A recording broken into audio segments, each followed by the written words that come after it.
یہ سبع معلقات 7 شاعروں کی کتاب ہے۔ ان کی شاعری کا معیار یہ تھا کہ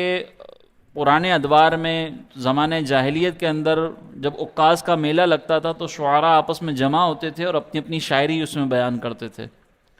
اور جس کی شاعری سب سے زیادہ اعلیٰ درجے کی ہوتی تھی اس کی شاعری کو ایک تختی پر لکھ کر دیوار کعبہ پر معلق کر دیا جاتا تھا۔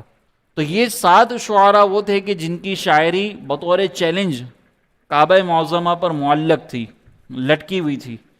تو اس اعتبار سے سبع کا مطلب ہوتا ہے 7 اور معلق کا مطلب ہوتا ہے کہ معلق ہوئی ہوئی، لٹکی ہوئی۔ تو یہ سبع معلقات، یہ 7 شعراء کی شاعری جو ہے وہ اس لیول کی تھی کہ ان کی شاعری جو وہ ہر مرتبہ جو ہے وہ دیوار کعبہ پر معلق ہو جایا کرتی تھی۔ ان 7 میں سے ایک شاعر تھے لبید، جو ابھی دائرہ اسلام میں داخل نہیں ہوئے تھے۔ تو جب نبی مکرم صلی اللہ علیہ وسلم نے اعلان نبوت فرمایا تو کفار تھے وہ، سرکار علیہ الصلوۃ والسلام نے جب ان کے سامنے قرآن بیان کیا اور انہوں نے یہ دیکھا کہ قرآن کی تاثیر ایسی ہے کہ لوگ جو ہے وہ قرآن کو سن کر نبی مکرم صلی اللہ علیہ وسلم کی بارگاہ میں حاضر ہو جاتے ہیں، آپ پر ایمان لے کر آ جاتے ہیں، تو کفار نے جو ہے وہ لبید کو کہا کہ تم جو ہے اس کتاب جیسی کوئی دوسری کتاب لے کر آؤ، اور تم اپنا کلام اس لیول کا لے کر آؤ کہ تمہارے لیے اس کے مقابلے میں ہم لا سکیں، کیونکہ اس کتاب کا چیلنج یہ ہے کہ یہ کتاب خدا کی کتاب ہے۔ تو لبید کے سامنے لبید نے کہا کہ مجھے اس کلام کا کوئی حصہ دکھائیں، تو ان کے سامنے جو ہے یہ سورہ کوثر آئی۔ اب جب انہوں نے یہ سورہ کوثر پڑھی، 3 آیتیں تھیں مختصر سی، اس میں اللہ تعالیٰ نے فرمایا انا اعطیناک الکوثر فصل لربک وانحر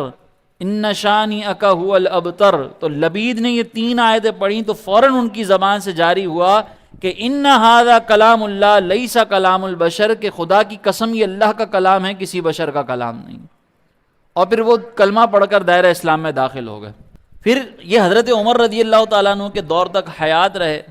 تو ایک مرتبہ حضرت عمر نے ان سے کہا کہ لبید اب شاعری نہیں کہتے۔ انہوں نے کہا کہ سورہ بقرہ اور سورہ آل عمران کے بعد لبید کی کیا جرت ہے کہ لبید جو ہے وہ کوئی شاعری کہے، لبید اپنا کوئی کلام لکھے۔ معلوم ہوا کہ قرآن مجید کی کوئی ایک آیت ہو، کوئی ایک سورت ہو، اس کا لیول اتنا اعلیٰ درجے کا ہے کہ بڑے بڑے شعراء، بڑے بڑے فصحاء، بڑے بڑے بلغاء جو ہے وہ اس کے سامنے عاجز آ جاتے ہیں، اور قرآن مجید کی ایک مختصر آیت جیسی دوسری آیت لانے کے لیے بھی کوئی مجال نہیں ہے کسی کی۔